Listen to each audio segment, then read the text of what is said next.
বিলের সাথে মিলছে না ওষুধের ব্যাচ নাম্বার, কারি টাকা খরচা করে ওষুধ কিনে সংশয় ক্রেতারা। কলকাতার পর এবার হুগলিতে দেখা গেল একই সমস্যা।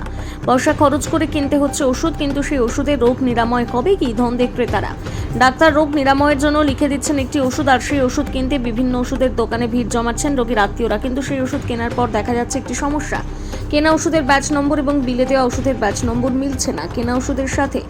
জানিয়ে সম্প্রতি কলকাতায় একটা নামী ওষুধের দোকানে অশান্তির সূত্রপাত। ফের এই অশান্তির পুনরাবৃত্তি দেখা গেল কলকাতা ছাড়িয়ে মফস্বলেও।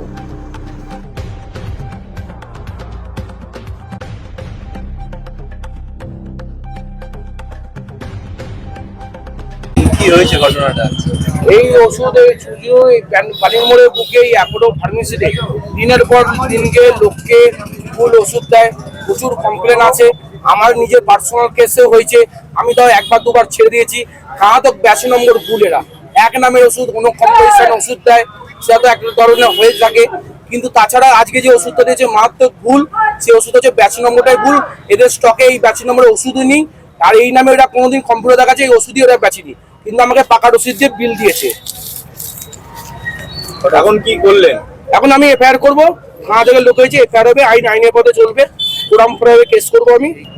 ওষুধটা খেয়ে যদি কিছু হতো, ভাই আমার বাড়ির লোক হতো, ওনারা তো বলতে এই ব্যাচ নম্বরে ওষুধ আছে, যে ব্যাচ নম্বর তো দেখা যাচ্ছে এই ব্যাচ নম্বরে কম্পিউটার কোনো ওষুধই নেই। সব থেকে ভুল এটা ওদের।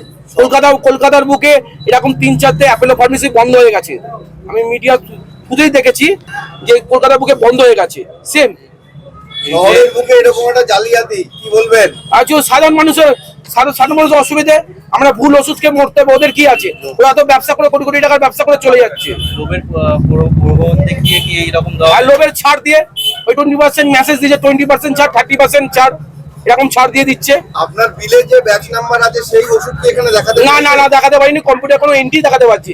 এই নামে এটা ওষুধই নেই এদের কম্পিউটার, ব্যাচ নম্বর তো দূরের কথা, এই নামে ওষুধই নেই এদের কাছে কোনো। এর আগে ওষুধ কিনেছিলেন? এর আগেও আমি ওষুধ কিনেছি, আগে সেম হয়েছিল, তখন ওরা বলছিল 5-10 হাজার টাকা মাইনে পাই আমি, আপনি ছেড়ে দিন আমাকে। আমরা কি করবো, ওপর মূল্যের ব্যাপার, এটা র্যাকেট, প্রচুর দূরের র্যাকেট, আমি ছেড়ে দিয়েছি। এবার আইনত আমি ব্যবস্থা নেবো, প্রশাসনকে জানিয়েছি, প্রশাসন এসে কথাবার্তা বলেছে, আইনত আমি প্রসেস নেবো। কি না? আমার নাম অভিজিৎ শাহ। আমি অ্যাপোলো হসপিটালে গতকাল অ্যাপোলো ডাক্তারই দেখিয়ে এসেছি, 2000 টাকা ভিজিট দিয়ে দেখিয়েছি। ওনাকে ওখান থেকে নিয়ে নিই, কারণ আমার এখানে কাট করা আছে, আমি বেশি ছাড় পাই এখানটায়, তাই আমি এখন এইখানটায় এসেছি। ওনাদের সকালবেলা বিল দিয়েছি, বললো সব ওষুধ নেই, আমি বিকেলবেলা দেবো। তো বিকেলবেলা ওনার ফোন করেছি, আমি ওষুধ দিতে এসেছি, এসে দেখছি ওষুধটা নিয়ে চলে গেছি। কোনো চ্যানেলে আমি দেখলাম যে এরকম জাল ওষুধ ওরা বিক্রি করছে কলকাতায়। তা আমি সেই জন্য তো আমি আমার পাকার ওষুধ নিয়েছি, আমি পাকার ওষুধ মিলিয়ে দেখছি যে এদের ব্যাচ নাম্বারের সঙ্গে আমার ওষুধের দুটো ওষুধ 5টা নিয়েছি, দুটো ওষুধ ব্যাচ নাম্বার মিলছে না, মানে জাল ওষুধ দিয়েছে।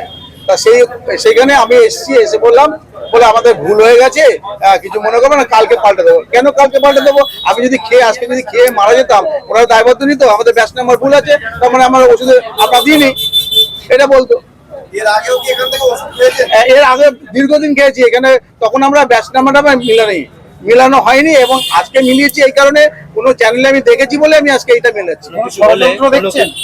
ষড়যন্ত্র এইভাবে জাল? ষড়যন্ত্র হতেই পারে, বড় বড় কোম্পানি ষড়যন্ত্র হবে না? হতেই পারে, আমাদের প্রলোভন থেকেই আমরা এটা নিচ্ছি। আইনের দ্বারস্থ অবশ্যই হবো।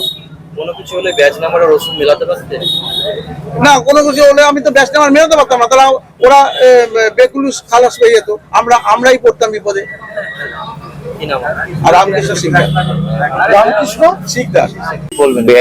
ব্যাচের মিসম্যাচ, ভুল ওষুধ কোনদিনই এটা বলতে পারবো না, কারণ ব্যাচের মিসম্যাচ। আপনি যদি এখানে ওরিয়াতে 10টা দোকানে যান, 10টা দোকানে একই প্রবলেম পাবেন, কারণ এটা মেনটেন করতে গেলে অনেক স্টাফ দরকার, সেটা সম্ভব হয়ে ওঠে না আজকের দিনে। সেটা দিচ্ছেন সেই ব্যাচের সঙ্গে তো কোনো বিল মিলছে না। কেন মিলছে না? মিললে 5টার মধ্যে 2টো ভুল হয়েছে, সেটা আমি অস্বীকার করে নিয়েছি। কিন্তু বারবার বিল না, বারবার তো কাস্টমার বলবে, সেটা আপনাদের ভাবতে হবে যে কলকাতাতেও এরকম একটা অভিযোগ করছে, সেটা আমি বলতে পারবো না স্যার, সেটা আমাদের সম্ভব না। এখান থেকে বলছে, দেখুন অনেকে এটা বলবে, কারণ বলাটার মধ্যে অনেক কিছুই থাকে, তাদের মধ্যে কিছু আলাদা আছে, আমার ডিটেলস গিয়ে লাভ নেই। আমার যেটা ভুল হয়েছে, 2টো ব্যাচ দেখে দেওয়া উচিত ছিল, সেটা আমার পক্ষে দেওয়া উচিত হয়নি। ওষুধ ওরা চাইছিল, সেটা দিতে পারেনি। আমি ওটাই তো বলছি স্যারকে, কালকে দিয়ে দেবো স্যার, সেটা তো আমাকে সময় দেওয়া হচ্ছে না, সেখানে আমি কি করবো স্যার? কিন্তু তারা আইনের দ্বারস্থ হবে। এইভাবে ভুল ওষুধ যদি কোনো কারণে মৃত্যুর দিকে চলে যেতে চায়, স্যার দেখুন, আমি তো ভুল, কেউ তো ইচ্ছা করে জেনে ভুল করে না স্যার, কিছু হয়ে গেলে তখন কি বলতেন? স্যার দেখুন স্যার, আমি আবারও বলছি, ভুল মানুষ কাজ করতে গিয়ে হয়ে গেছে, কেউ ইচ্ছা করে করে না, কেউ যতগুলো ভুলই হয় কারো ইচ্ছা করে করে না স্যার। ইনান অ্যাক্সিডেন্টই হয় তো উনি যদি দাঁড়িয়ে বলতে এই বিষয়ে হোলটা মিলছে আমি নেবো না, তুমিও বলতে পারতেন তাহলে কথা দাঁড়িয়ে। উনি বাইরে থেকে নিশ্চয়ই কিছু চিন্তা করে তাই বলেছেন, এটা আপনাদের কমপ্লেন করেছে, সেটা ওনার কাজ উনি করছেন। আমার ভুল যেটা আমি স্বীকার করেছি, আমার দোকানে ব্যাচ মিলিয়ে দেওয়ার উচিত ছিল।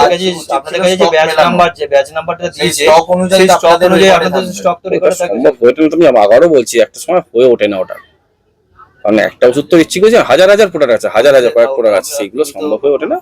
ওনাদের বলেছেন ওষুধটা এনে দিয়েছি অন্য অ্যাপোলো থেকে। হ্যাঁ, আমাদের অন্য ছিল না বলে সকালে অর্ডার দিয়ে গেছিল বলে, ওনারা বলতে ছিল বলে ওখান থেকে দেখে আমরা সিস্টেমে দেখা যাবে ওখান থেকে এনে দিয়েছি। সেও যে আনে, সেও আমাদের রাজারহাট ডিসি থেকেই আসে মালটা। তারপরে ব্যাচ নাম্বার কি করে মিললো না আপনাদের? ওটাই যে সিস্টেমে ছিল ওটাই আমার সিস্টেমে এসছে, আর কিছু না স্যার। কি নাম আপনার? আপনার নাম? কি নাম আপনাদের? আমার নাম রিন্টু। রিন্টু কি? রিন্টু সাহা।